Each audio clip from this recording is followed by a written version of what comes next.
رسول اللہ یا حبیب اللہ۔ ناموس رسالت کا مطلب کیا ہے؟ ناموس رسالت کہتے ہیں رسول پاک کی عزت، حضور پاک صلی اللہ تعالی علیہ وسلم کی عزت کی حفاظت۔ یہ تمہاری ذمہ داری ہے میرے عزیزوں۔ در حقیقت دیکھا جائے تو یہ سنت الہی ہے۔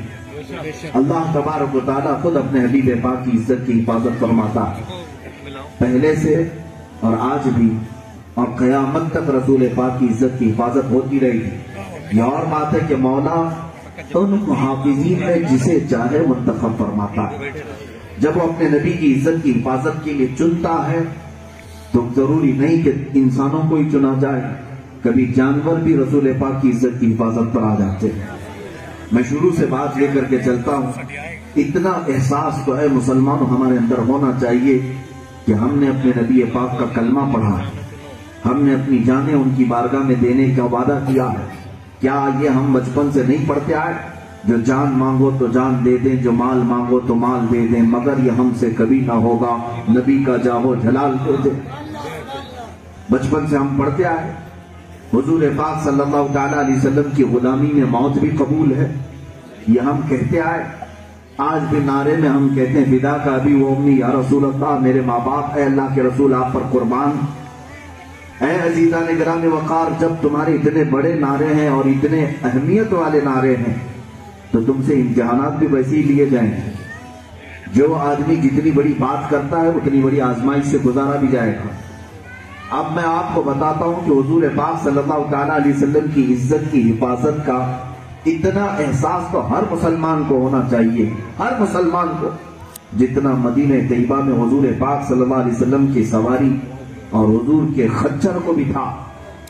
جس خچر پر رسول پاک صلی اللہ تعالیٰ علیہ وسلم سوار ہوتے تھے، جانتے ہیں ان کی تاریخ پڑھو، اس خچر کو بھی عاشقان رسول نے صرف گدھا یا خچر کہہ کر نہیں پکارا، حضرت یافور کہا۔ یافور نام تھا، جانور ہے، لیکن خیبر کے موقع پر جب حضور پاک صلی اللہ تعالیٰ علیہ وسلم جنگ خیبر میں تھے تو ایک یہودی کے ماتحت یہ خچر تھا۔ پھر جنگ ختم ہونے کے بعد آپ کے حوالے یہ آیا، یافور نام کا خچر کسے کہتے ہیں؟ جو گدھے اور گھوڑے سے تھوڑا سا بیچ میں، گدھے سے بڑا اور گھوڑے سے چھوٹا۔ یہ یافور حضور پاک صلی اللہ تعالیٰ علیہ وسلم کی خدمت میں آیا۔ توجہ چاہتا ہوں مسلمانوں، حدیث پاک میں جب وہ قریب آیا تو حضور پاک صلی اللہ تعالیٰ علیہ وسلم سے کچھ اپنی زبان میں کہنے لگا، اور ظاہر سی بات ہے وہ جانوروں کی بولیاں بھی سمجھتے تھے، کیونکہ رسول رحمت للعالمین تھے، ہر ایک کی رحمت تھے تو ہر ایک کی بولی بھی جانتے تھے۔ وہ خچر یافور اپنی زبان سے کچھ کہنے لگا تو حضور پاک نے اپنے کان لگائے۔ تھوڑی دیر کے بعد حضور پاک صلی اللہ علیہ وسلم مسکراتے ہیں۔ صحابہ نے پوچھا یا رسول اللہ اس یافور نے کیا کہا؟ سنیں مسلمانوں، حضور پاک صلی اللہ علیہ وسلم ارشاد فرماتے ہیں یافور نے مجھ سے یہ کہا، اے اللہ کے نبی، میں ان خچروں کی نسل میں ہوں، میں ان خچروں کی نسل میں ہوں جن پر پچھلے انبیاء اکرام سواری کیا کرتے تھے۔ پچھلے انبیاء بنی اسرائیل میرے باپ داداؤں کی پشت پر سواری کرتے تھے، اور ان خچروں کی نسل میں میں آخری خچر باقی رہ گیا، اور ان نبیوں میں آپ آخری نبی۔ ختم نبوت کا عقیدہ تو خچر کا بھی تھا۔ خچر کہتا ہے کہ میں ان خچروں میں آخری بچا ہوں، اور ان نبیوں میں آپ آخری رسول ہیں۔ حضور پاک صلی اللہ تعالیٰ علیہ وسلم آپ مجھے قبول فرما لیں۔ صحابہ پوچھتے ہیں آپ نے مسکرایا کیوں اس کی بات پر؟ سنو، حضور پاک فرماتے ہیں اس لیے مسکرایا کہ اس یافور نے مجھ سے کہا کہ یہ جب سے یہودی کے قبضے میں تھا زندگی بھر کبھی اس یہودی کو اپنی پیٹھ پر بیٹھنے نہیں دیا، کبھی سوار ہونے نہیں دیا۔ اس کے خود کے مالک کو بیٹھنے نہیں دیتا تھا، جب بھی وہ بیٹھنے کی کوشش کرتا یہ خچر گرا دیتا، اسے گرا دیتا۔ حضور پاک صلی اللہ تعالیٰ علیہ وسلم نے اس سے پوچھا یعقوب تیرا مالک تھا وہ تجھے خریدا ہوا تھا، تو کیوں گرا دیتا تھا؟ خچر کہتا ہے اس لیے کہ مجھے میرے باپ داداؤں نے وصیت کی تھی کہ تیری پیٹھ صرف رسول اللہ کے لیے، تیری پیٹھ آخر الانبیاء کے لیے ہے، میں نے اپنی پیٹھ کو اتنا سنبھال کر کے رکھا کہ کسی یہودی کو سوار ہونے نہیں دیا، اب تک میں نے اپنی پشت کو سنبھال رکھا ہے، یا رسول اللہ آپ کی سواری کی۔ عزیزان گرامی وقار، اتنا احساس تو ناموس رسالت کا ہونا ہی چاہیے۔ جس پشت پر رسول پاک سوار ہونے والے، اس پشت کو اس نے کبھی غلیظ ہونے نہیں دیا، کسی نجس شخص کو بیٹھنے نہیں دیا۔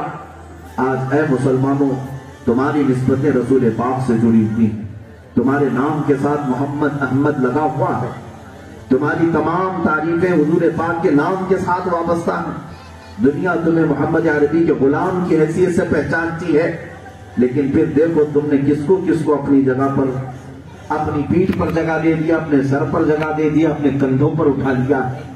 آج ہم دیکھ رہے ہیں کیسے کیسے گدھوں کو اٹھا کر کے ہم گھوم رہے ہیں، ایسے ایسے نجس لوگوں کے جھنڈے اٹھا کر کے گھوم رہے ہیں۔ تمہاری حیثیت نہیں ہے یہ، تم رسول اللہ کے لیے ہو۔ کنتم خیر امت اخرجت للناس، قرآن نے تمہیں خیر امت کہا ہے۔ کسی کی جے وجے کیوں پکارے، کیا غرض ہم کو، ہمیں کافی ہے سید اپنا نعرہ یا رسول اللہ۔ اس شعر کی طرف واپس آ جاؤ کہ اپنا سب کچھ گنبد خضرا کل بھی تھا اور آج بھی ہے۔ تمہاری نسبتیں صرف رسول پاک صلی اللہ تعالیٰ علیہ وسلم سے مضبوط ہونے کی دیر ہے۔ دنیا جانتی ہے جس دن یہ بیدار ہو کر اپنی نسبتیں مضبوط کر لے گا تو پھر بہتوں کی نیند حرام ہونے والی، بہتوں کا سونا مشکل ہو جائے گا۔ جس دن تم یہ احساس کر لو جو فاضل بریلوی امام عشق و محبت نے بریلی کی سرزمین سے پکار کر کہا تھا، دہن میں زبان تمہارے لیے، بدن میں ہے جان تمہارے لیے، ہم آئے یہاں تمہارے لیے، اٹھے بھی وہاں تمہارے لیے۔ حضور پاک صلی اللہ تعالیٰ علیہ وسلم کے لیے ہماری پوری زندگی ہے۔ جس دن تم یہ احساس کر لو گے تو ساری کھوئی ہوئی عزتیں اور وقار واپس تمہیں مل جائیں گی۔ ساری چیزیں، تخت و تاج کیا چیز ہے، لوح و قلم تیرے ہیں، کی محمد سے وفا تو نے تو ہم تیرے ہیں۔ یہ جہاں چیز ہے کیا، لوح و قلم تیرے ہیں، شرط صرف رسول پاک کی طرف واپس آنے کی۔ ناموس رسالت کی دفاع اور اس کی حفاظت کا احساس اتنا تو ہو کہ ہم اپنے آپ پر کسی کو حاوی ہونے نہ دیں، اس لیے کہ ہم نے اپنی گردن صرف رسول اللہ کے نام پر رکھی ہے۔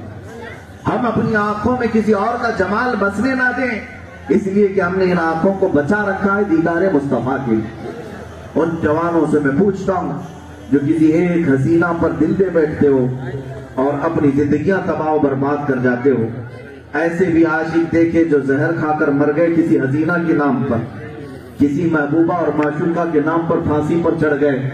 اے میرے عزیزو، تمہاری زندگی اتنی ہلکی اور آسان تو نہیں تھی کہ کسی ایک خاتون کے لیے تم اپنی پوری زندگی دے دیتے۔ یاد رکھو، کسی معشوقہ پر مر بھی گئے تو تمہیں مردہ کہا جائے گا، لیکن نام مصطفیٰ پر کٹ بھی جاؤ تو تمہیں قرآن بھی زندہ کہتا ہے۔ قرآن بھی زندہ کہتا ہے، لا تقولوا لمن يقتل في سبيل الله اموات، اللہ کی راہ میں جو مارے جائیں انہیں مردہ نہ کہو۔ اگر تم نام مصطفیٰ پر 1000 ٹکڑوں میں بھی تبدیل ہو جاتے، قرآن تمہاری زندگی کی شہادت دے رہا، آج ہی نہیں بلکہ قیامت تک تمہارا نام امر ہو جاتا۔ ہر محفل میں تم چمک رہے ہوتے، ہر محفل کی جان بن گئے ہوتے۔ بس سمجھنے کی دیر ہے۔ آج اس مجمع میں میں پوچھتا ہوں، کون ہے جو اعلیٰ حضرت امام احمد رضا کو دیکھا ہوا ہے؟ کون ہے جو ان سے ملا ہوا ہے؟ کون ہے جو ان کی محفل میں بیٹھا ہوا ہے؟ کوئی نہیں ہوگا آج کے زمانے میں، لیکن ہماری محفلیں، ہماری تقریریں، ہمارے جلسے ان کے نام سے گونجتی ہیں۔ کیوں گونجتی ہیں؟ جگہ جگہ عشق و محبت اعلیٰ حضرت کیوں کہا جاتا ہے؟ آج اس راز کو بھی سمجھ کر کے اٹھو ہے مسلمانوں، بریلی والے کا نام اس لیے پکارا جاتا ہے، اس لیے نہیں پکارا جاتا کہ پٹھان خاندان سے تھے، افغان سے آئے ہوئے تھے، اس لیے پکارا جاتا ہے کہ زندگی بھر اس امام نے قلم اٹھایا تو صرف ناموں سے رسالت کا دفاع کیا۔ جب کبھی حضور پاک کی شان میں کوئی گستاخی کرتا، قلم اٹھاتا، کتابوں کی کتابیں لکھتا تھا، اور پھر مرجھائے ہوئے دلوں کو حوصلہ دیتے ہوئے کہتا، تم مرجھانا مت، بلکہ بارگاہ مصطفیٰ میں کبھی بھی اس طرح سے عرض کرنا، کروں تیرے نام پہ جاں فدا، نہ بس ایک جاں دو جہاں فدا، دو جہاں سے بھی نہیں جی بھرا، کروں کیا کروڑوں جہاں نہیں۔ میرے عزیزوں، آج ہمارے جلسوں کی جان اور رونق جو اعلیٰ حضرت کا نام بنا ہوا ہے وہ اس لیے کہ رسول پاک کی زندگی اور رسول پاک کے نام کی پوری زندگی پر وہ حفاظت کرنے پر لگ گئے. ان کے خاندان کو 1000 گالیاں دی گئی. ایک لائن مجھے بتا دو کہ کہیں انہوں نے ان گالیوں کا جواب دیا ہو. ایک لائن لے کر کے آؤ. کئی 1000 صفحات پر لکھ دینے والا وہ امام، لیکن ایک لائن بھی نہیں لکھا ان گالیوں کے جواب میں جنہوں نے ان کے باپ کو بولا، دادا کو بولا، ماں کو بولا، بیوی کو بولا. پتہ نہیں کس کس کو کوستے رہے ظالم دشمن. لیکن جب بھی ان تانوں سے تنگ آتے تو یوں کہتے ایک طرف آدائے دین، ایک طرف ہے حاسدین، بندہ ہے تنہا شاہ تم پہ کروڑوں درود. اور کسی اور سے شکایت بھی کرنے نہیں گئے اعلیٰ حضرت، بلکہ جب کبھی لوگ پریشان بھی کرتے تو یوں کہتے تم ہو حفیظ و مغیث. کیا ہے وہ دشمن خبیث؟ تم ہو حفیظ و مغیث، کیا ہے وہ دشمن خبیث؟ یا رسول اللہ تم ہو تو پھر خوف کیا، تم پہ کروڑوں درود. آپ ہیں ہمارے ساتھ تو پھر خوف کس بات کا؟ عزیزان گرامی، جلسوں کی رونق، محفلوں کی جان یوں ہی نہیں بنائی جاتی. اور بھی بہت سارے آئے اور چلے گئے لیکن سب کے نام نہیں پکارے جاتے. قبرستان میں لاکھوں کی تعداد میں سوئے ہوئے ہیں. بہتوں کی قبروں کی تختیاں بھی بجھ گئی، پتہ بھی نہیں چلتا. لیکن کچھ نام محفلوں میں ہمیشہ کے لیے زندہ رہتے ہیں. کیوں زندہ ہو جاتے ہیں؟ جو حق کے نام پہ مرتے ہیں. اللہ اللہ موت کو کس نے مسیحا کر دیا؟ آپ ایک بات یاد رکھ لیں، اللہ تبارک و تعالیٰ نے یہ زندگی جو تمہیں دی ہے امانت کے طور پر دی. تم اپنی آنکھوں کو آوارہ نہ کرنا، ان آنکھوں کو دنیا کے حسن سے میلا نہ کرنا، ان آنکھوں کو سنبھال کر کے رکھو.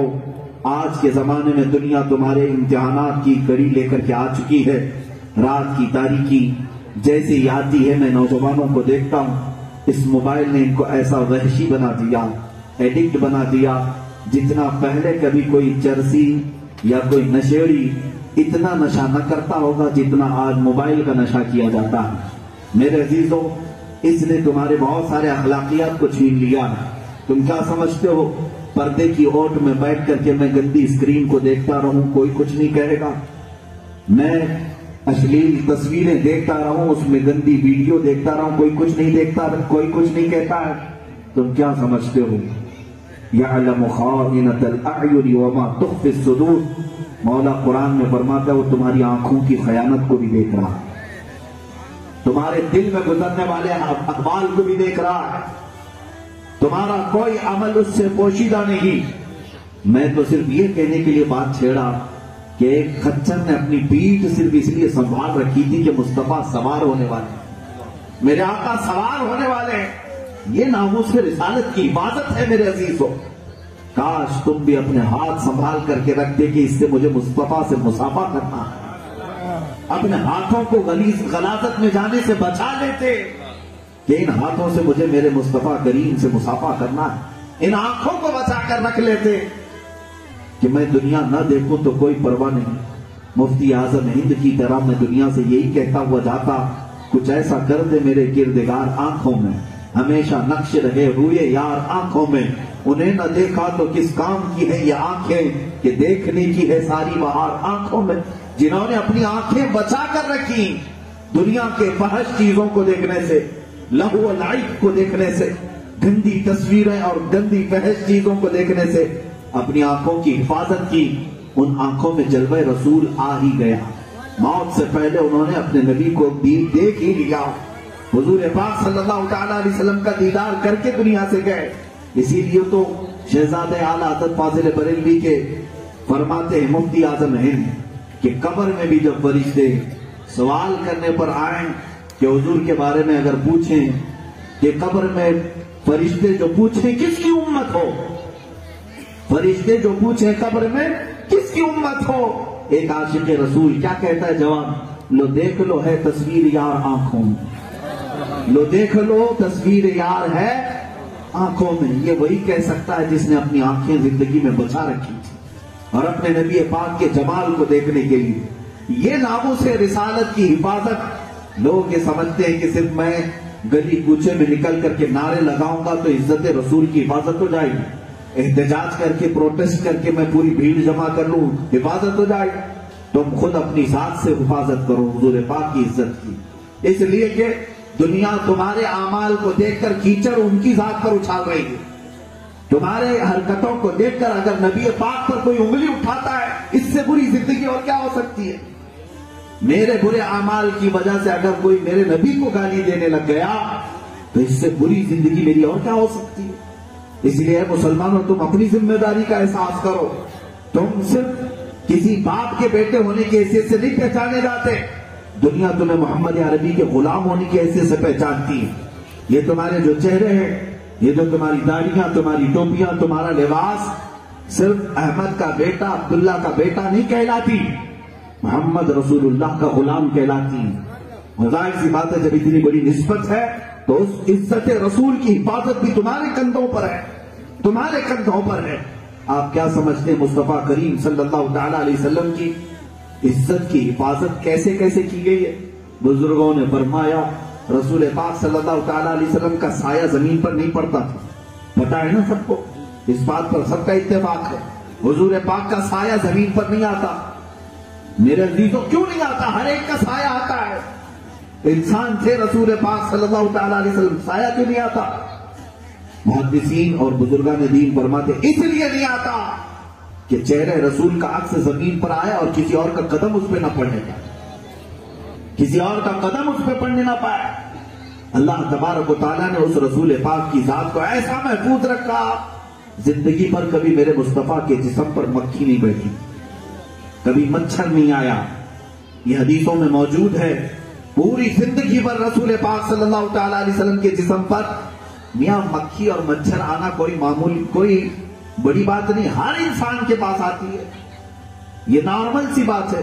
لیکن اللہ تبارک و تعالیٰ اپنے رسول پاک کے لیے یہ بھی گوارا نہیں کرتا کہ وہ مکھی جو کبھی غلاظت میں بھی چلی جائے، کبھی گٹر پہ بھی بیٹھ جائے، کبھی نالیوں پہ بھی بیٹھ جائے، اور ویسی مکھی کبھی رسول پاک کے جسم پر بیٹھے، مولا کو یہ بھی گوارا نہیں۔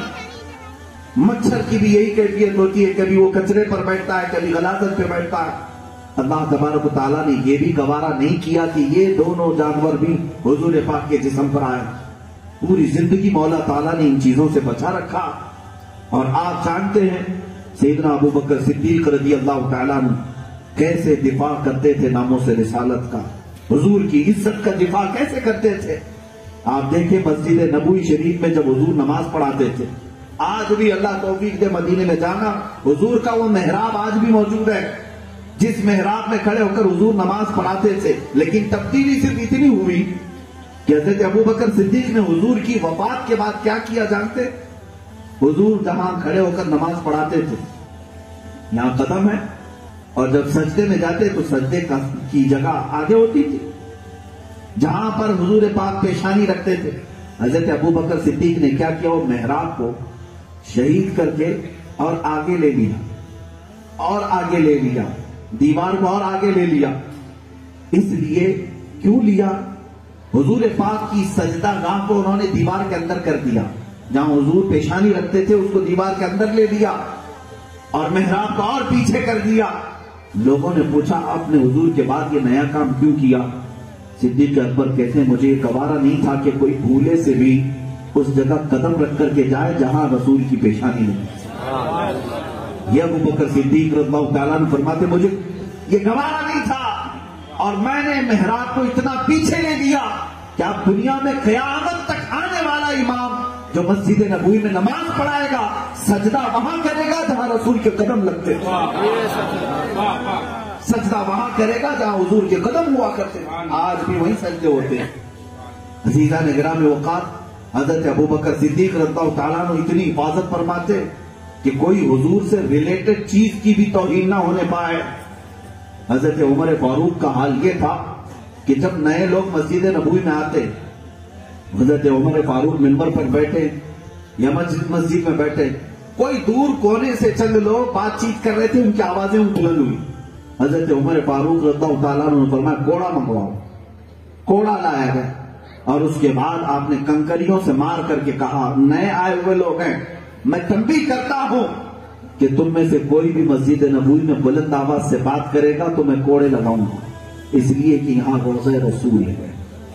حضور پاک صلی اللہ تعالیٰ علیہ وسلم آرام فرمائے جانتے یہ حفاظت تھی، یہ ناموس رسالت کی حفاظت ہے۔ اور اعلیٰ حضرت فاضل بریلوی رضی اللہ تعالیٰ عنہ نے چند اشعار میں ناموس رسالت کا مسئلہ سمجھایا ہے۔ صدیق بلکہ غار میں جان ان پہ دے چکے، صدیق بلکہ غار میں جان ان پہ دے چکے، حفظ جان تو جان فروز غرر کی ہے۔ مطلب کیا ہے؟ جب ہجرت کا موقع تھا، حضور پاک صلی اللہ تعالیٰ علیہ وسلم حضرت ابوبکر کو لے کر مدینے کی طرف روانہ تھے۔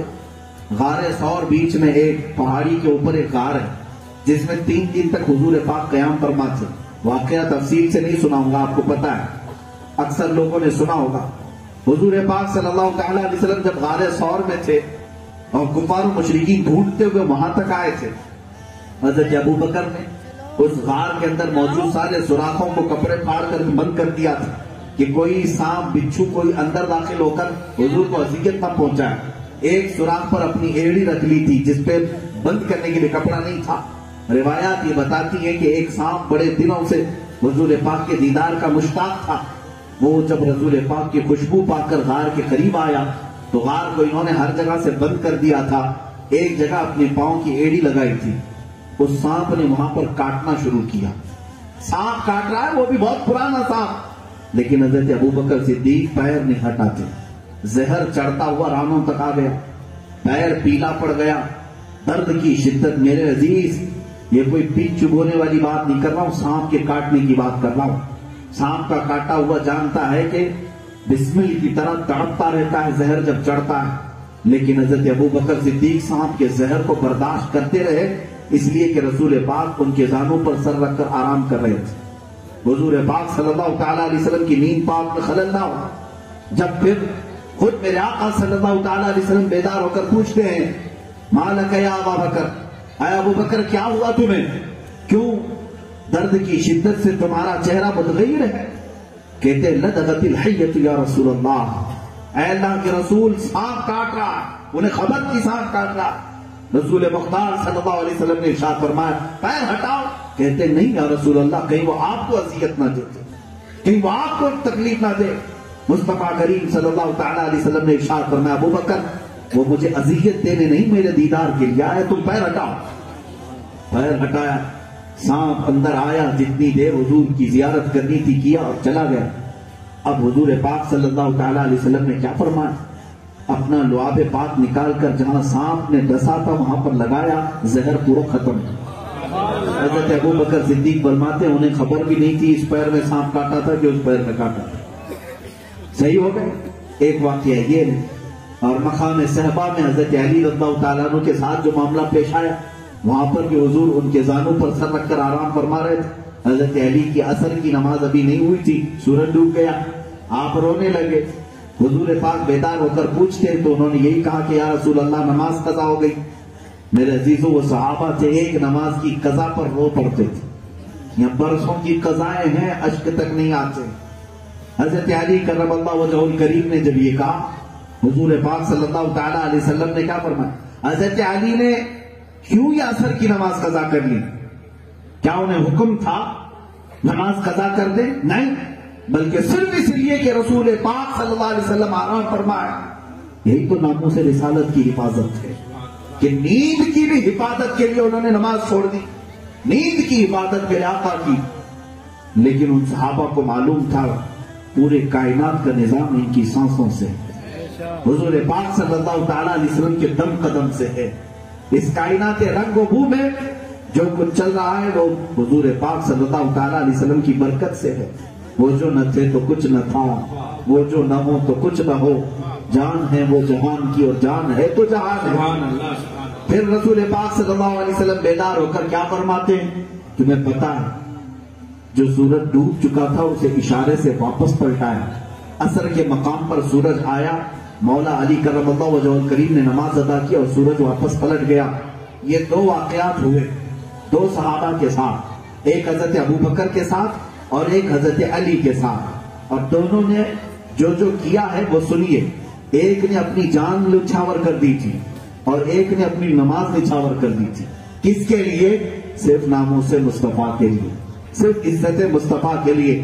اعلیٰ حضرت عظیم البرکت فاضل بریلوی فرماتے ہیں صدیق بلکہ غار میں جان ان پہ دے چکے، اور حفظ جان تو جان فروز خرم کی ہے۔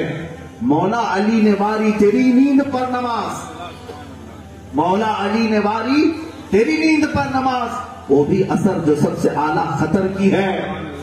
ہاں ان کو جان اور انہیں پھیر دی نماز، ہاں ان کو جان اور انہیں پھیر دی نماز۔ رسول اللہ نے انہیں ان کی جان واپس کر دیا اور ان کی قضا نماز واپس کر دیا۔ اس سے پتہ یہ چلا کہ ناموس مصطفیٰ میں اگر کوئی چیز کھو جائے کہیں جاتی نہیں، واپس لوٹ کر آتی ہے۔ ہاں ان کو جان، انہیں پھیر دی نماز، پر وہ تو کر چکے جو کرنی بشر کی ہے۔ ثابت ہوا کہ جملہ فرائض فروع ہیں، یہ ہے ناموس مصطفیٰ۔ ثابت ہوا کہ جملہ فرائض فروع ہیں، جتنے بھی فرض ہیں یہ بعد میں ہے ان کا نمبر، اصل الاصول بندگی اس تاجور کی ہے۔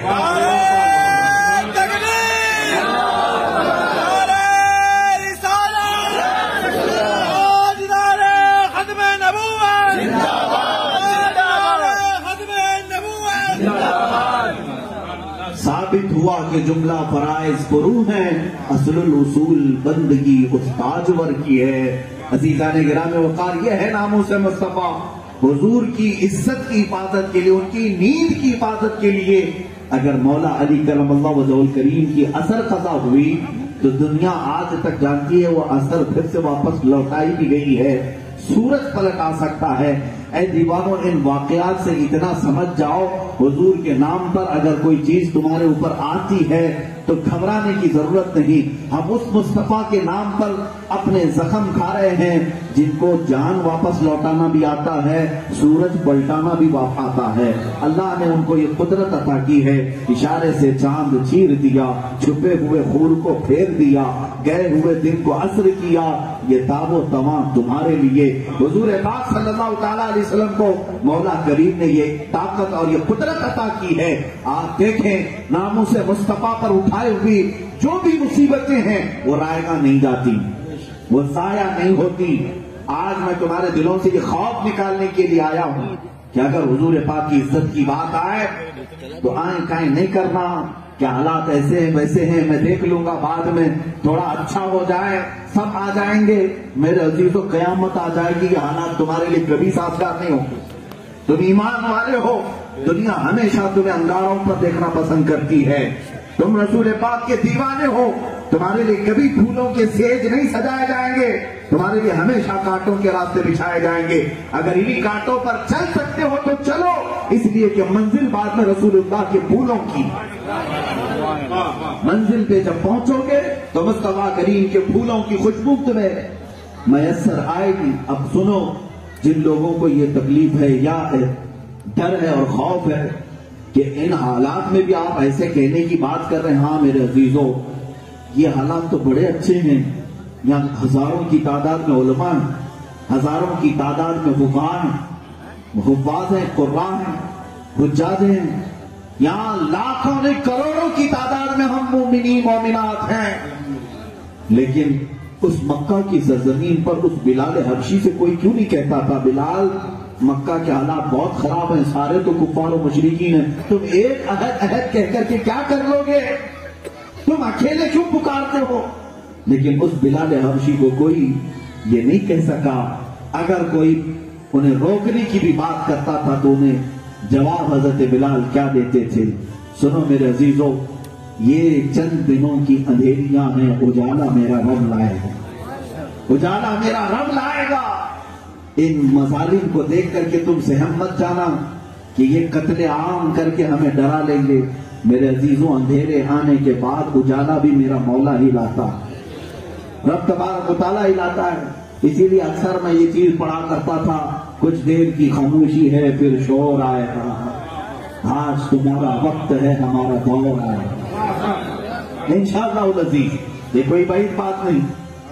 تلک الایام نداولها بین الناس، اللہ فرماتا ہے یہ دن ہے ہم پلٹتے رہتے ہیں لوگوں کے بیچ میں، کبھی ان کے پاس اقتدار ہے کبھی تمہارے پاس، ہر ایک کا ادھر سے ادھر ہونا یہاں پر طے۔ حضرت بلال حبشی جنہوں نے حضور کی عزت کی خاطر زخم کھائے، کیسے زخم جانتے ہیں؟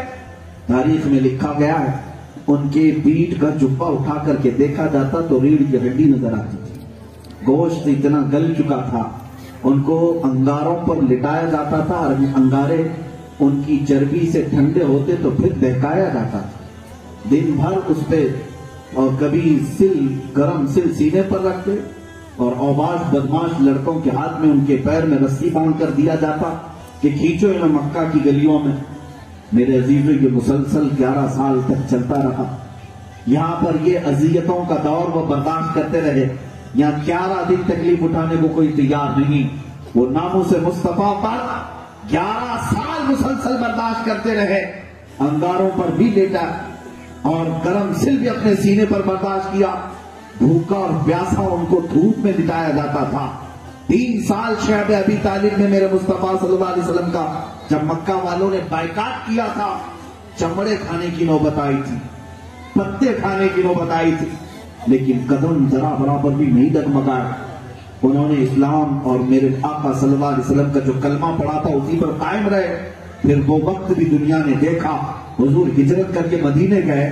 صرف 6 سال کے بعد جب میرے آقا صلی اللہ علیہ وسلم مکہ واپس لوٹتے ہیں تو 10,000 صحابہ کے ساتھ آتے ہیں اور بغیر کسی جنگ و جدال کے خانہ کعبہ فتح ہو چکا ہے, مکہ فتح ہو چکا ہے. حضور پاک صلی اللہ تعالی علیہ وسلم حرم کعبہ میں جاتے ہیں, کعبہ پاک کو صاف کرتے ہیں. پہلی اذان دی جانی تھی کعبے پہ, پہلی اذان دی جانی تھی حرم مکہ سے. رسول پاک صلی اللہ تعالی علیہ وسلم کے ارد گرد ہزاروں صحابہ کھڑے تھے. ان صحابہ میں میرے آقا نے بلال حبشی کو بلایا. کہا بلال آؤ کعبے کی چھت کے اوپر چڑھ جاؤ اور وہاں سے اذان دو. کبھی آپ نے محسوس کیا, واقعہ سنا ہوگا, حضرت بلال حبشی نے کعبے کی چھت پر چڑھ کر اذان دی. اذان تو کسی چھوٹے سی جگہ سے بھی دی جا سکتی ہے, اونچے ٹیلے پر کھڑے ہو کر دی جا سکتی. کعبے کی چھت پر کیوں چڑھائے گا؟ اور اس کے بعد پھر کعبے کی چھت سے اذان نہیں دلائی جاتی. وہ ایک ہی مرتبہ ہوا. حضور پاک صلی اللہ تعالی علیہ وسلم نے دوسرے صحابہ کی بجائے بلال کو کھڑا کیا. دنیا کو ایک میسج دینا تھا, جو مصطفیٰ کے نام پر زخم کھاتا ہے, جو میرے مصطفیٰ کے نام پر تکلیفیں اٹھاتا ہے, اے دنیا والوں دیکھ لو اپنی آنکھوں سے, کعبہ بھی اس کے تلووں کے نیچے, وہ کعبے کی چھت پر بھی چڑھ جاتا ہے. مولا جب عزتوں سے نوازتا ہے تو کائنات اس کے قدموں میں رکھتا ہے. عزیزان گرامی اوقات, تم کیا سمجھتے ہو کہ دنیا کی آئی ہوئی یہ مصیبتیں, یہ تکلیفیں ہم سب کے ایمان کو ختم کر دیں گے یا اسلام کو یہ ختم کر دیں گے؟ ہرگز نہیں ہو سکے گا. قرآن کہتا ہے یریدون لیطفئوا نور اللہ بافواہہم, یہ اپنے منہ کے پھونکوں سے اللہ کے چراغ کو بجھانا چاہتے ہیں اور اللہ اپنے نور کو مکمل کر کے رہے گا. آج اے مسلمانوں تمہارے امتحان کا وقت ہے. ایک بات یاد رکھ لینا, تمہارے سے اسلام کی حفاظت نہیں ہے. اسلام اپنی حقانیت کی بنیاد پر چل رہا ہے. قرآن اپنی حقانیت کی بنیاد پر قیامت تک قائم رہنے والا ہے.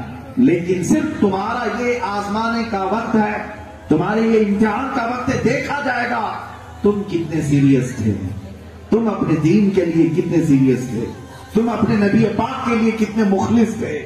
زندگی بھر ان کے نام کا کھاتے رہے, پیتے رہے, ان کا صدقہ پوری زندگی بھر کھاتے رہے. جب مصیبتیں آئی اللہ کی بارگاہ میں اس نبی کا واسطہ لے کر کے دعا کرتے رہے. بچے نہ ہو تو حضور کا نام لے کر دعا کرتے رہے. اور کون کون سی مصیبتوں نے یاد نہیں کیا. لیکن اے مسلمانوں, آج ان کی ذات پر جب حملے ہوں تو کیا تم اپنے گرم بستروں پر آرام کر کے سوچتے ہو حق ادا ہو جائے گا؟ حضور پاک صلی اللہ تعالیٰ علیہ وسلم کو بھرتی گالیاں دی جا رہے ہو تو تم خاموش بیٹھنا پسند کرو گے؟ یہاں سے سمجھ جانا آج کے بعد کہ جو رسول پاک صلی اللہ تعالیٰ علیہ وسلم کی توہین سن کر برداشت کرنے والا دل رکھتا ہے, بزرگوں نے فرمایا وہ مردہ آدمی ہے, وہ مرے ہوئے لوگ ہیں, اور ان مرے ہوئے سے کوئی اور توقع بھی مت رکھنا. ہاں حضور پاک صلی اللہ تعالیٰ علیہ وسلم کی شان میں توہین سن کر بے قرار ہو جاتے ہو, بے قابو ہو جاتے ہو, بے چین ہو جاتے ہو, اللہ کا شکر ادا کرو کہ ابھی اللہ نے دل زندہ رکھا, تمہارا ضمیر زندہ ہے. اسی لیے تو شاعر نے کہا تھا بتلا دو گستاخ نبی کو غیرت سنی زندہ ہے. ان کے نام پہ مر مٹنے کا جذبہ کل بھی تھا اور آج بھی ہے. میں اپنی اس قوم سے مایوس اور نا امید نہیں ہوں. مجھے پتا ہے کہ یہاں کا بچہ بچہ اپنی گردن لے کر حاضر ہونے کو تیار تھا. بس دیر ہے کسی اعلان کی، بس دیر ہے کسی ایک رہنما کی، بس دیر ہے کسی ایک لائن کی. ہمیں پتا ہے ہماری قوم کے متعلق رسول پاک صلی اللہ تعالیٰ علیہ وسلم سے کتنی محبت کرتے ہیں ہمیں معلوم ہے. میں ممبئی کی سرزمین پر دیکھتا رہا.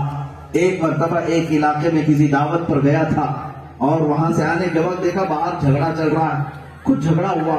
ایک نوجوان، شکل سے تو پتہ نہیں چلتا تھا کون ہے، لیکن لوگوں نے بتایا کہ مسلمان ہے، کیونکہ پھٹی جینس ہے، ادھر ادھر ڈیزائن کی داڑھی ہے، ہپی کٹ ہے، بال الگ الگ، یہ فیشنیبل جیسے تیسے ایک لڑکا لیکن کسی اور کے ساتھ لڑائی کر رہا تھا. میں نے کہا ان لوگوں کا حال ہی ہے، روز کی بات. یہ اسی طرح لڑتے گھونسے مار رہا تھا سامنے والے، مار مار کے تھک گیا. لوگوں نے چڑھایا اور ادھر آئے میرے پاس، اس کو لے آئے، اس کو کچھ سمجھا دیں، یہ ہائپر ہو جا رہا ہے. کہا یہ کون ہے؟ کہا جس کے گھر آپ آئے تھے ان کا پڑوسی ہے، آنا جانا. میں نے بلایا بیٹا یہ لڑائی جھگڑے اچھی چیز نہیں ہے، کیوں تم تماشا بنا رہے؟ میں یہ بات کیوں عرض کر رہا ہوں؟ بتاتا ہوں کہ میں اپنی قوم سے مایوس اور نا امید نہیں.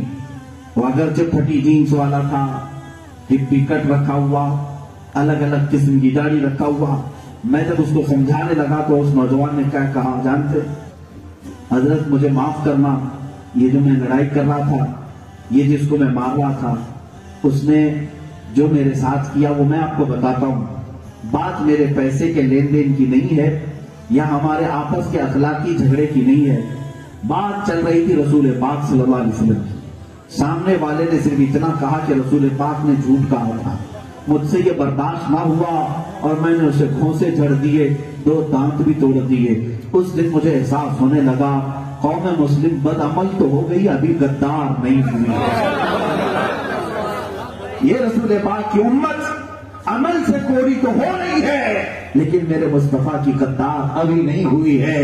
ان کے اندر ابھی بھی اتنا ضمیر زندہ ہے کہ کوئی اگر بھونکے تو اس کی زبان کھینچنے کی بھی طاقت ہمارے بچوں کے اندر. الحمدللہ. آپ کیا سمجھتے ہیں کہ مجھ فقیر کی جو ایک امیج آپ کے سامنے ہے، بڑی دور سے ایک خبیث پاکھنڈی کو انہوں نے چیلنج کیا تھا مباہلے کا. میرے عزیزوں یہ صحرا صرف میرے سر نہیں جاتا. مجھے آج اس بات کا یقین ہے کہ یہ تو میں نے اپنے قوم کی ترجمانی کی تھی، ورنہ ہمارے ہر محلے میں ایسی چنگاریاں موجود ہیں جو بڑے بڑے محلوں کو بھی خاک میں ملا سکتے. الحمدللہ ہمیں اس بات کا احساس ہے.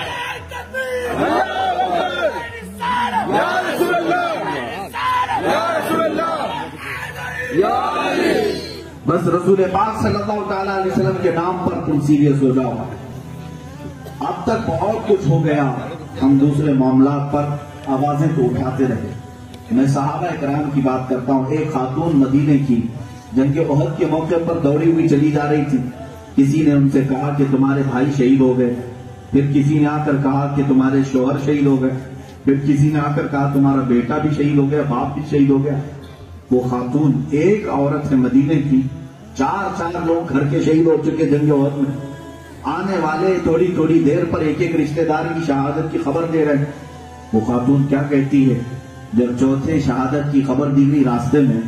وہ چلا کر کہتی ہے آنے والوں سب میرے گھر کے رشتہ داروں کی شہادت کی خبر دے رہے ہو، ذرا یہ تو بتاؤ رسول پاک سلامت ہے یا نہیں؟ اللہ کے نبی صلی اللہ تعالیٰ علیہ وسلم سلامت ہیں؟ آنے والے نے کہا ہاں مہیان وہ سلامت ہیں، حضور پاک صلی اللہ تعالیٰ علیہ وسلم سلامت ہیں.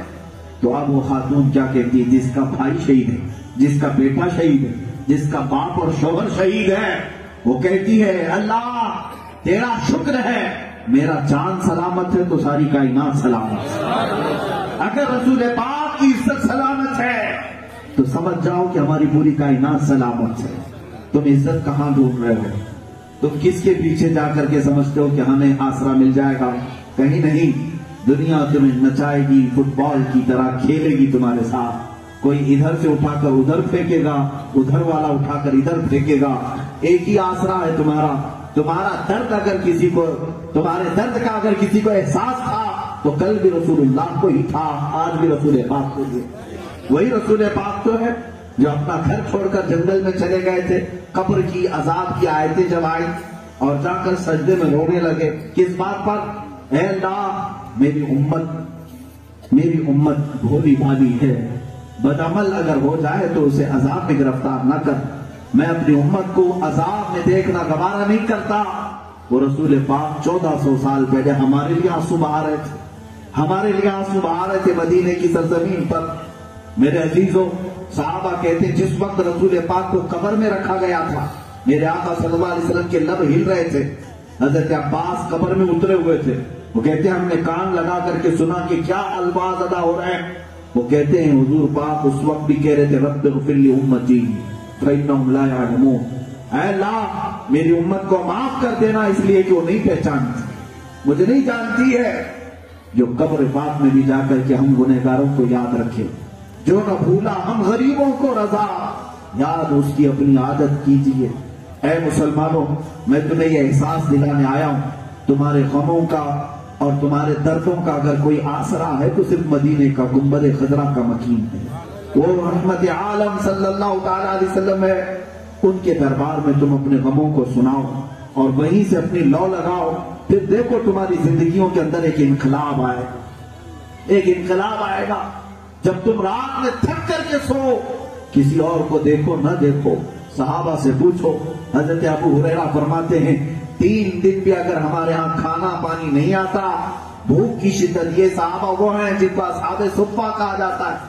70 صحابہ ایسے تھے جو ایک چبوترے پر بیٹھ کر کے پوری زندگی گزارتے تھے حضور کی چوکھٹ کے باہر۔ ان میں سے ایک حضرت ابو ہریرہ ہیں، فرماتے ہیں کبھی کبھار 2-2 3-3 دن تک کوئی کھانے کی چیز نہیں آتی، بھوک سے پیٹ تک لگ جاتا، لیکن ہم گھبراتے نہیں، بلکہ شدت کی جب بھوک لگتی تو رسول پاک کے چہرے کو دیکھتے تھے، حضور پاک کے چہرے کو دیکھتے، ہمارے بھوک کا احساس بھی ختم ہوتا۔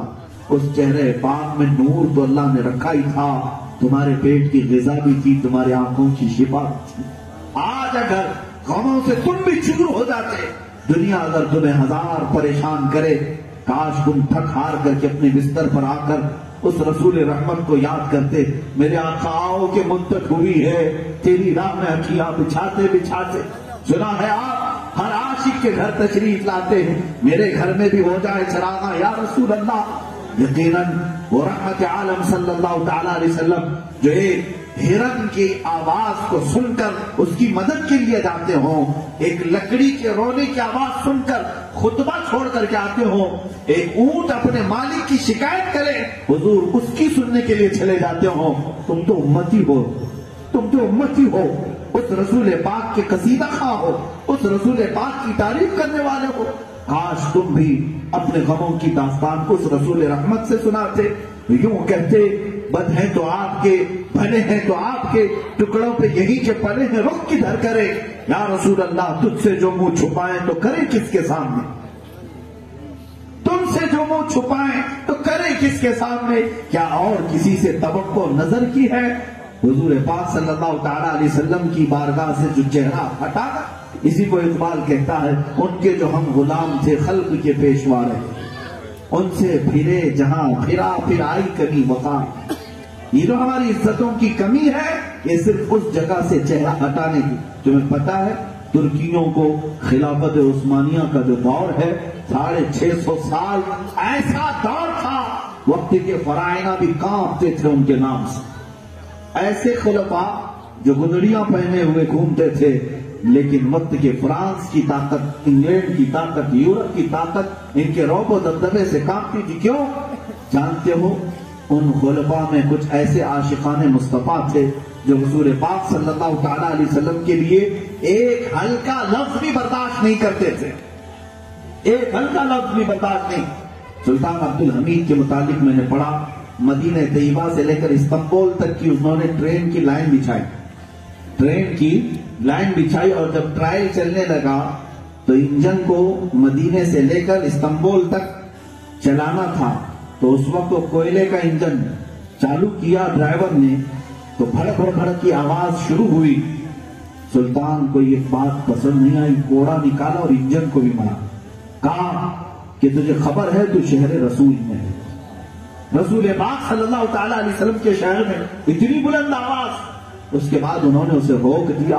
یہ ان کا لگاؤ تھا بارگاہ مصطفیٰ سے۔ تمہیں پتا ہے مسجد نبوی شریف کو جب انہوں نے ترکیوں نے بنائی تھی کس انداز سے بنایا تھا؟ 500 حافظ قرآن وہاں پر رکھے گئے تھے جو مسجد نبوی کی تعمیر کی۔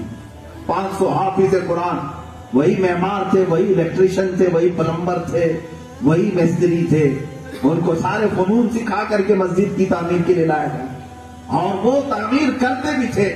اینٹ کو اگر رکھنا ہوتا تعمیر کے وقت، اگر 1 انچ بھی زیادہ ہو جاتی تو وہاں نہیں کاٹتے پتھر کو، وہاں پر نہیں توڑتے، 12 کلومیٹر دور لے جا کر کے کاٹ کر پھر واپس لاتے تھے۔ اس شان سے انہوں نے تعمیر کی تھی۔ یہ واقعات میں اس لیے عرض کر رہا ہوں کہ مجھے آپ کو ابھی ترکی بھیجنے یا وہاں سے کسی کو لانے کا خیال نہیں ہے، صرف اس لیے ان کے جو ہم غلام تھے خلق کے پیشوا، حضور کی عزت کرتے تھے، جو رب تعالیٰ نے ان کی عزتوں کی حفاظت کی اور پوری کائنات میں ان کا رعب و دبدبہ رکھا۔ آج بھی آپ اگر اس مسئلے کو سمجھ جائیں کہ رسول پاک صلی اللہ تعالیٰ علیہ وسلم کے لیے تو ہمیں سیریس ہونا چاہیے۔ میں اپنی ماں کے لیے گالی نہیں سن سکتا، میں اپنے باپ کے لیے برے کلمات نہیں سن سکتا، میں اپنے خاندان کو کوسنے نہیں دیتا، میں میرے بیٹے بیٹی یا بیوی کو ذرا ہاتھ لگانے نہیں دیتا۔ وہ رسول پاک ہیں جنہوں نے میرے لیے رو رو کر دعائیں کی، وہ رسول پاک ہیں جو کل قبر میں میرے آنے والے ہیں، وہ رسول پاک ہیں جو محشر میں میری شفاعت کرنے والے ہیں۔ اس رسول پاک کے لیے میں کیسے آج گندی گالیاں سن کر خاموش رہ سکتا؟ جب تمہیں یہ احساس آ جائے گا تمہاری زندگیوں میں ایک نیا انقلاب بھی آئے گا، انقلاب آئے گا۔ عزیزان گرامی اوقات، میری گفتگو کا خلاصہ یہی ہے، ناموس رسالت کی حفاظت اللہ تعالیٰ نے خود فرمائی قرآن پاک میں۔ جب ابو لہب نے حضور کو کہا تھا تبن لک یا محمد، اے محمد تمہارے ہاتھ ٹوٹ جائیں، خراب ہو جائیں، معاذ اللہ رب العالمین، مولا کو یہ بات گوارا نہ ہوئی، پوری سورہ اتاری تبت یدا ابی لہب، اے رسول آپ کے نہیں ابو لہب کے ہاتھ ٹوٹ جائیں، برباد ہو جائیں۔ اور اللہ تعالیٰ نے ایسی سورہ اتاری کہ قیامت تک آنے والا ہر مسلمان پڑھے گا اور اس پر لعنت بھی کرے گا۔ گستاخ رسول کو جواب دینا یہ اللہ کی سنت ہے، رب ذوالجلال کی طرف سے سنت ہے۔ جب مکہ والوں نے تانا مارا اور ابو لہب نے کہا ان نشان حضور کو کہ تمہاری نسل کٹ گئی، تینوں بیٹے تمہارے انتقال کر گئے بچپن میں، اب تمہاری نسل نہیں چلے گی، اتنی بات حضور کے لیے ابو لہب نے کہا تو اللہ نے آیت پوری نہیں سورہ نے اتاری، انا اعطیناک الکوثر فصلی لربک وانحر ان شانئک ھو الابتر۔ اے محبوب آپ نہیں، آپ کا دشمن کٹی ہوئی نسل کا۔ ابو لہب اس کی اولاد ملتی ہے کہیں؟ ختم ہو گئی نسل، لیکن مصطفیٰ کریم کی اولاد سادات کرام ہر علاقے میں تمہیں ملے گی۔ حضور کی نسل کی بھی مولا نے حفاظت فرمائی۔ بات یہ کرنی ہے کہ حضور کی عزت کی حفاظت خود رب ذوالجلال نے فرمائی اور تمہیں حکم دیا گیا، اے مسلمانوں حضور کی عزت کی بات آ جائے تو سیریس ہو جاؤ، مذاق مستی چھوڑ دو، اس کو ہلکے میں لینا چھوڑ دو۔ بہت سارے لوگ یہ سمجھتے ہیں یہ بھی کوئی پولیٹیکل ایشو ہوگا، یہ بھی کوئی الیکشن کا مدعا ہوگا۔ میرے عزیزوں یہ الیکشن کا ایک مدعا نہیں ہے، ہماری پورے جینے مرنے کا مدعا ہے، ہماری زندگیوں کا مسئلہ ہے۔ اور ایک بات یاد رکھ لیں، حضور پاک صلی اللہ تعالیٰ علیہ وسلم کی عزت کے لیے اگر تم سیریس نہیں ہوئے اور یہ سوچتے رہے کہ کچھ حالات بگڑ جائیں گے، کچھ ہو جائے گا، امام غزالی نے اس بات کو بھی لکھا ہے، چند دن اس امت کو انتظار کرنے دو، انتظار کرنے دو، ان پر وہ وقت آئے گا کہ دنیا ان کے ماؤں بہنوں کو بازار میں لا کر نیلام کرے گی، یہ کچھ نہیں کر سکیں گے، ان کے بچوں کے چھیتڑے اڑا دیے جائیں گے، کچھ نہیں کر سکیں گے۔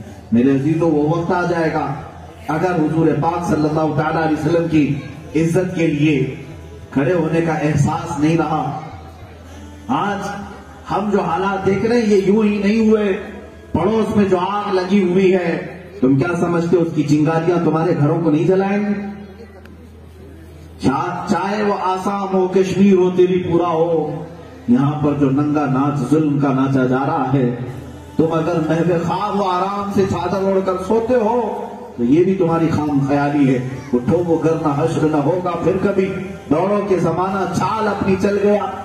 میرے عزیزوں یہ فارم مرغیوں کی طرح تو نہ بنے، کہ بغل والی مرغی کٹ رہی ہے اور یہ چرنے میں تیار ہے، ابھی یہ دانے چگ رہی ہے.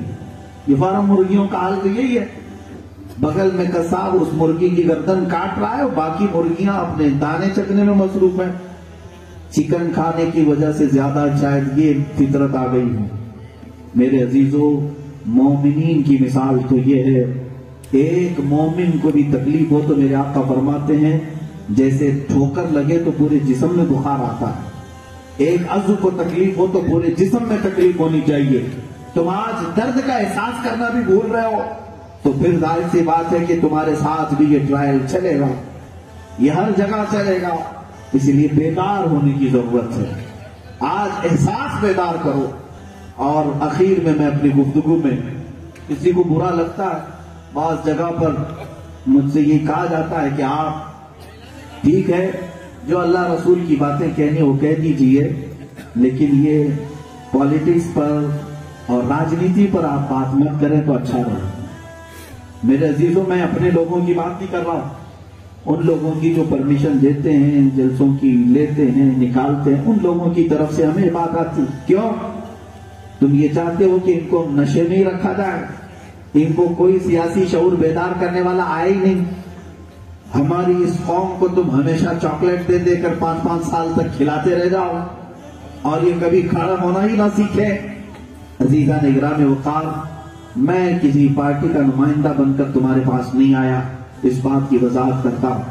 لیکن رسول رحمت صلی اللہ تعالیٰ علیہ وسلم کے غلام کی حیثیت سے اتنی بات یاد رکھوں گا، کسی کی جے بھی جے کیوں پکارے، کیا غرض ہم کو، ہمیں کافی ہے سید اپنا نعرہ یا رسول اللہ. بس جہاں پر میرے نبی پاک کی عزت سلامت ہے، ہمارے لیے کوئی دوسرے مسئلے میں کوئی دشواری نہیں ہے.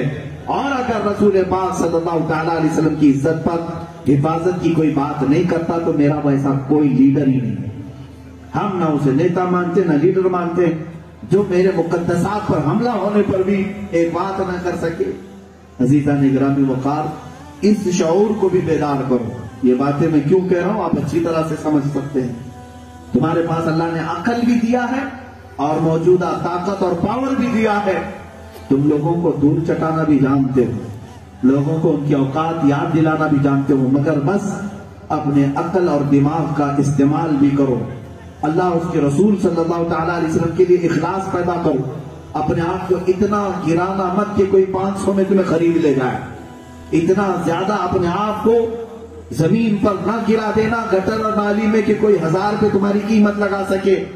اے مسلمانوں، تمہارے چہرے تو رسول اللہ سے نسبت رکھتے ہیں، تمہارے دامن حضور پاک سے نسبت رکھتے ہیں.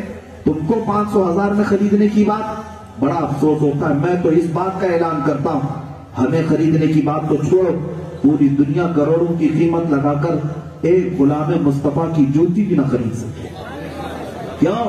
اس لیے کہ ہمارا ہی تو یہ عقیدہ ہے، جب تک بکے نہ تھے تو کوئی پوچھتا نہ تھا، جب تک بکے نہ تھے تو کوئی پوچھتا نہ تھا. یا رسول اللہ، تم نے خرید کر ہمیں انمول کر دیا. اگر تم انمول ہو تو بکنا چھوڑ دو.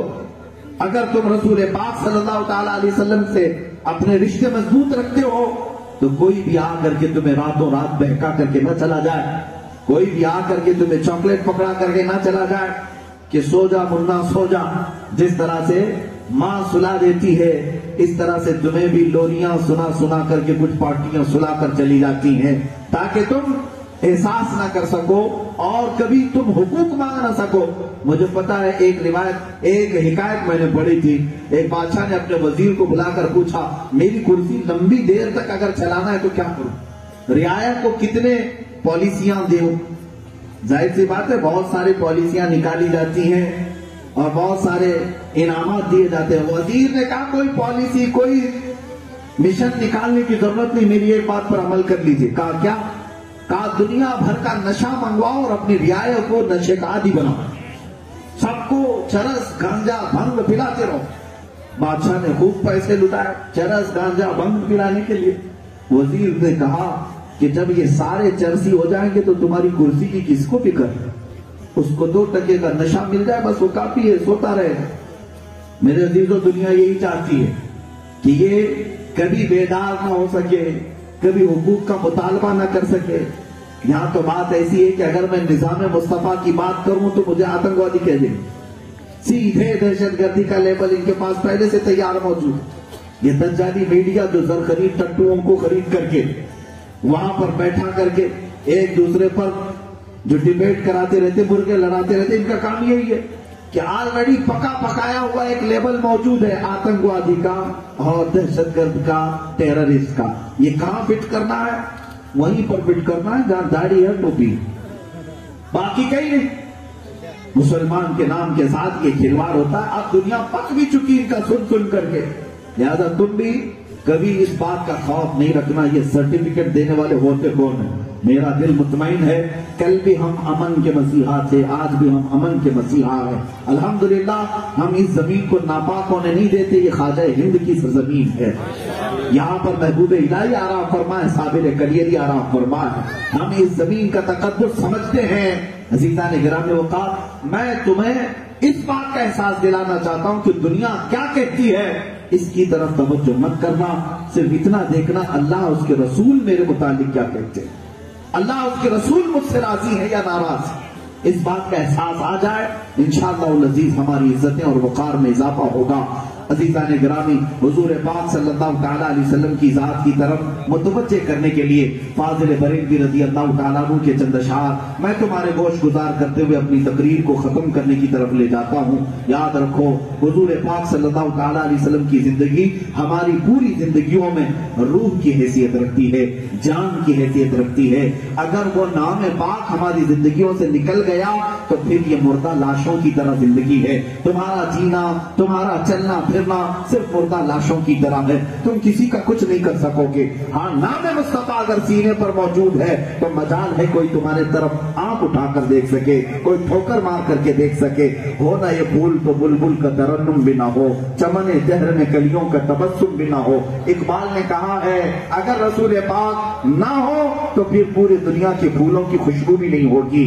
ہو نہ یہ پھول تو بلبل کا ترنم بھی نہ ہو، چمن دہر میں کلیوں کا تبسم بھی نہ ہو نہ یہ ساقی تو میں بھی نہ ہو، خم بھی نہ ہو، بس میں توحید دنیا میں نہ ہو، تم بھی نہ ہو، اور خیمہ افلاق کا استادہ اسی نام سے ہے۔ یہ آسمان جو دیکھ رہے ہو تم، نیل کو آسمان بغیر کسی پلر کے کھڑا ہے۔ کیسے کھڑا ہے؟ تم کھڑا کر کے دکھاؤ، 4x4 کی چھت لگا کر کے دکھاؤ جس کا ایک بھی پلر نہ ہو۔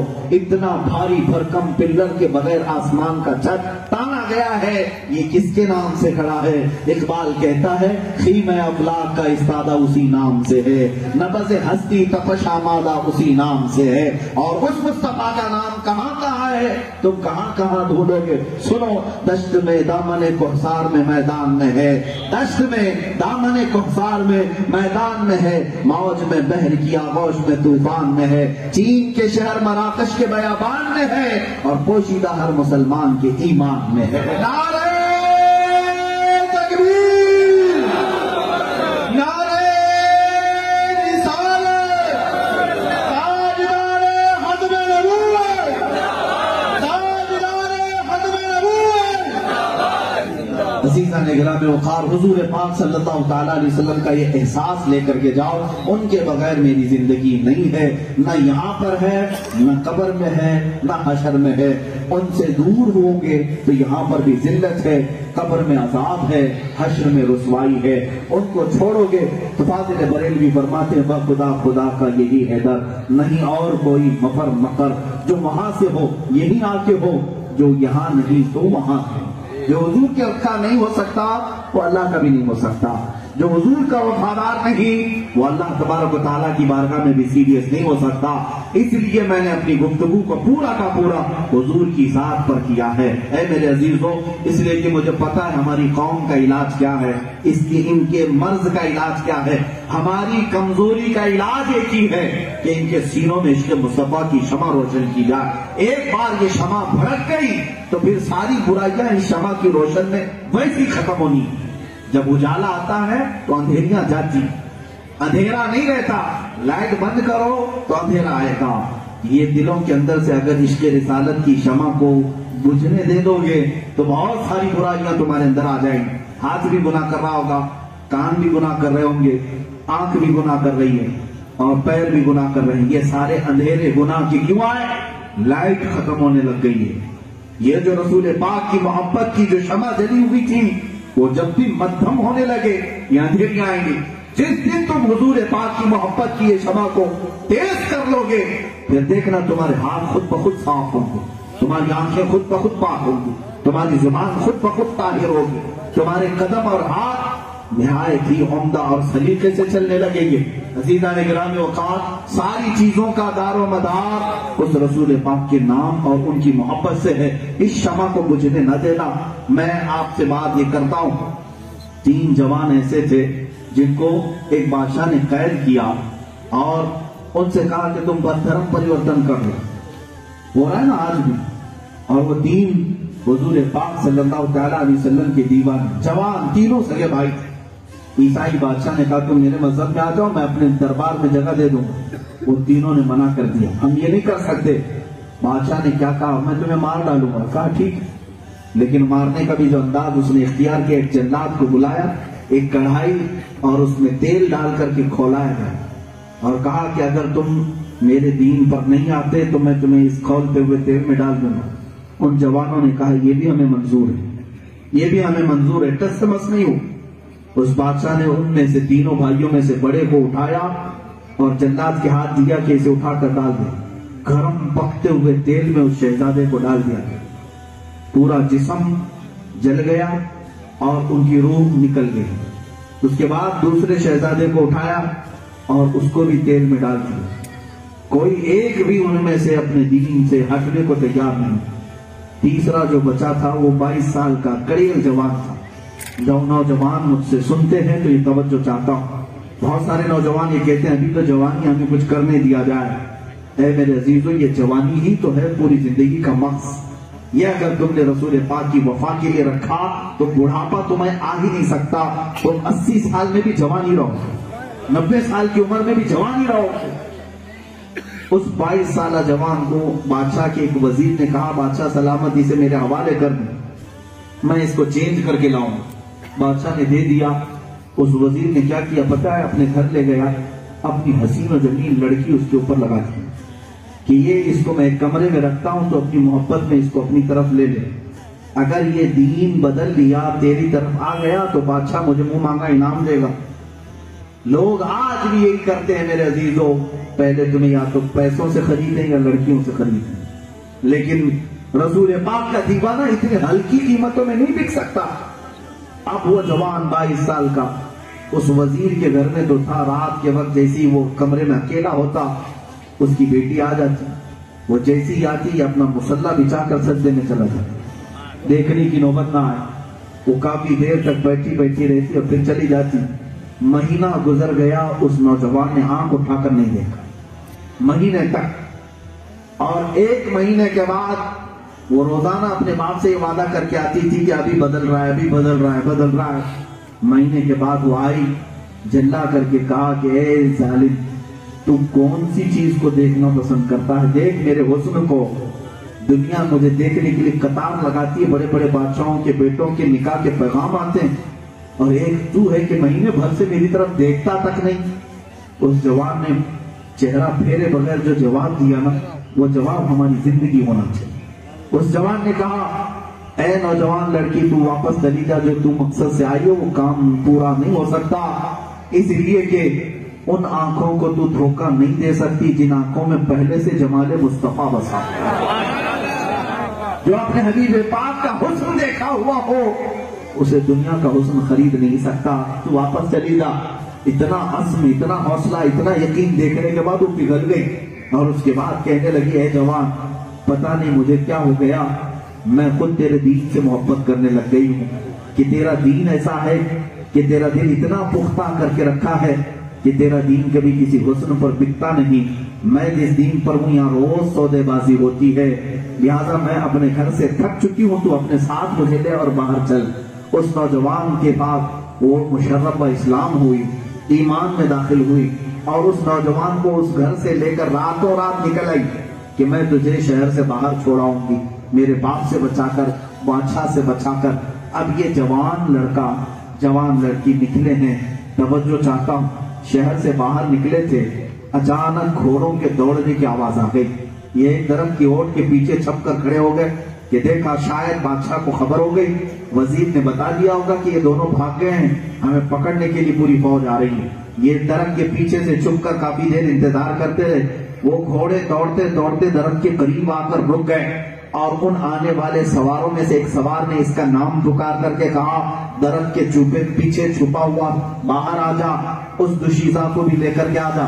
جب یہ باہر آیا تو دیکھ کر کہ اس کی آنکھیں پھٹی رہ گئی، یہ بادشاہ کی فوج نہیں تھی، اس کے مرحوم دونوں شہید بھائی گھوڑے پر سوار آئے ہوئے تھے، جن دونوں کو بادشاہ نے کھولتے ہوئے تیل میں ڈالا تھا، جلا دیا تھا۔ وہ دونوں گھوڑے پر سوار تھے اور ایک بڑی جماعت تھی۔ یہ سہم گیا اور اپنے بھائیوں سے پوچھا، بھائی جان آپ کیسے؟ ان دونوں نے کہا، اے ہمارے ننھے، کیا تو نے آیت قرآن کی نہیں پڑھی، جو اللہ کی راہ میں مارا جائے اسے مردہ نہ کہا جائے؟ اللہ نے ہمیں زندگی بخشی ہے، اور یہ جو جماعت تو دیکھ رہا ہے یہ اصحاب بدر اصحاب احد کی ہے، اور ہم آئے ہیں تیری برات بن کر، تاکہ اس سفر میں تو اجنبیہ کے ساتھ نہ جا سکے، تیرے نکاح میں ہم حاضر آئے، نکاح کے لیے حاضر آئے ہیں۔ میرے عزیزو، یہاں پر ایک بات میں کہتا ہوں، اس چھوٹے نوجوان نے روتے ہوئے پوچھا، بھائی جان جب بادشاہ آپ کو کھولتے ہوئے تیل میں ڈال رہا تھا، وہ منظر آج بھی میں نہیں بھول سکتا کہ جیسی پکتے ہوئے تیل میں دو بھائیوں کو اس کے سامنے ڈالا گیا ہو، چمڑی جل گئی ہو، پورا جسم گل گیا ہو، اس وقت درد کتنا ہوتا ہے۔ وہ دونوں بھائیوں سے چھوٹا کہہ رہا تھا، دونوں کہتے ہیں، اے ہمارے ننھے بھائی، تجھے کیا خبر کہ تیل میں ڈالنے کے وقت درد کتنا ہوا؟ سن، تو درد کی بات کرتا ہے، ہمیں پتہ ہی نہیں چلا ہماری موت آئی کب، ہمیں تیل میں ڈالا کب گیا؟ کہا وہ کیسے؟ کہا جب جلاد نے اٹھا کر ہمیں کڑائی کی طرف اٹھایا تھا، سامنے تو حسن مصطفیٰ موجود تھا، وہ چہرے جمال جہاں آ رہا تھا، ان کے حسن کو دیکھنے میں ہم اتنے ماہو تھے کہ کب ہمیں ڈالا گیا اور کب نکالا گیا اس کا احساس ہی نہیں ہوا۔ اعلیٰ حضرت نے یہی تو فرمایا ہے، یوسف علیہ السلام کو دیکھ کر کے مصر کی عورتیں اپنی انگلیاں کاٹ لی، پتہ ہے انگلیاں ان کی کٹ گئی تھی، واقعہ بڑا طویل ہے، قرآن پاک میں بھی موجود ہے۔ زلیخا نے ساری عورتوں کو ایک ہاتھ میں چاقو اور ایک ہاتھ میں لیمو دیا تھا اور حضرت یوسف علیہ السلام کو بلایا تھا۔ جب حضرت یوسف سامنے آئے، زلیخا نے ساری عورتوں سے کہا، اب اپنے اپنے لیمو کاٹو۔ عورتوں نے لیمو تو چھوڑ دیا، چاروں انگلیاں کاٹ لی، لیکن ایک انگلی کا بھی کٹنا میرے عزیزو درد ہوتا ہے۔ ان سے پوچھا گیا عورتوں سے کہ تمہاری چاروں انگلیاں کٹ گئی، تمہیں پتہ نہیں چلا؟ وہ عورتیں کہتی ہم جمال یوسف دیکھنے میں مصروف تھے، حسن یوسف دیکھنے میں مصروف تھی۔ عورتوں نے یوسف علیہ السلام کا حسن دیکھتے ہوئے انگلیاں کاٹ لی۔ اے جوانوں، قربان جاؤ، وہ حسن یوسف جس سے صدقہ پاتا ہے وہ میرے مصطفیٰ کا جمال ہے، وہ رسول رحمت کا جمال ہے۔ جب ہماری جانکنی کا وقت آ جائے، نزا کا وقت آ جائے، ڈر کس بات کا کہ روح کیسے نکلے گی؟ اگر سرانے وہ تاجدار مدینہ آ گئے اور اپنا چہرہ بے نقاب کر دیا تو پھر ہماری روح کے نکلنے کا بھی احساس نہیں ہوگا۔ عزیزان گرامی، اسی دعا کے ساتھ میں اپنی تقریر کو ختم کرتا ہوں۔ یا رسول اللہ، اٹھا دو پردہ، دکھا دو چہرہ کہ نور باری حجاب میں ہے، زمانہ تاریک ہو رہا ہے کہ مہر کب سے نقاب میں ہے۔ اے مسلمانوں، تمہارے لیے یہ نصیحت دے کر کے جاتا ہوں، پھر کے گلی گلی تباہ، ٹھوکریں سب کی کھائی کیوں، دل کو جو عقل دے خدا تیری گلی سے جائے کیوں۔ آج لے ان کی پناہ، آج مدد مانگ ان سے، کل نہ مانیں گے قیامت میں اگر مان گیا۔ وآخر دعوانا الحمدللہ رب العالمین۔ يا شفيعنا يا محمد صلى الله عليه وسلم